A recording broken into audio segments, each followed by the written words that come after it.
प्रकल्पग्रस्त शेतकरी व मनसेचे जलसमाधी आंदोलन मागे।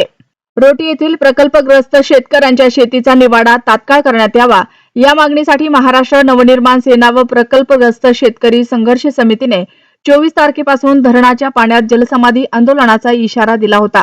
या संदर्भात गेल्या 8 तारखेला जिल्हाधिकारी बुलढाणा यांना निवेदन देण्यात आले होते। मात्र प्रकल्पग्रस्त शेतकऱ्यांनी आंदोलनकर्त्यांसोबत 2 वेळा चर्चा व बैठका घेतल्या। या बैठकीत मार्च महिन्यापर्यंत सर्व प्रक्रिया पूर्ण करून आवश्यक प्रस्ताव वरिष्ठ पातळीवर सादर करण्यात येतील। तसेच रोटी गावातील शेतीचा निवाडा लवकरात लवकर करून प्रकल्पग्रस्त शेतकऱ्यांना न्याय दिला जाईल असे आश्वासन देण्यात आले। हे आश्वासन मलकापूर मतदारसंघाचे आमदार चैनसुखजी संचिते यांच्या मध्यस्थीने व उपस्थितीत देण्यात आले। तसेच रोटी गावातील अहवाल व पुनर्वसनासंदर्भात सर्व प्रक्रिया जलद गतीने पूर्ण करण्याचेही अधिकाऱ्यांनी स्पष्ट केले।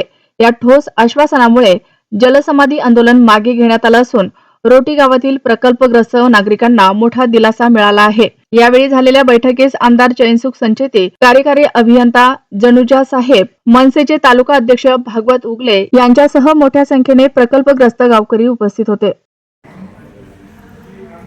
आज आम्ही जिगाव प्रकल्प कार्यालय शेगाव येथे आमच्या ज्या मागण्या होत्या की रोटी गावाचा शेतीचा निवाडा ताबडतोब करण्यात यावा, त्या मागण्या घेऊन आज साहेबांसोबत आमची अधिकाऱ्यांसोबत चर्चा झाली। त्या चर्चेमध्ये आमचे सन्माननीय आमदार साहेब संचित साहेब मलकापूर मतदारसंघाचे हे पण उपस्थित होते।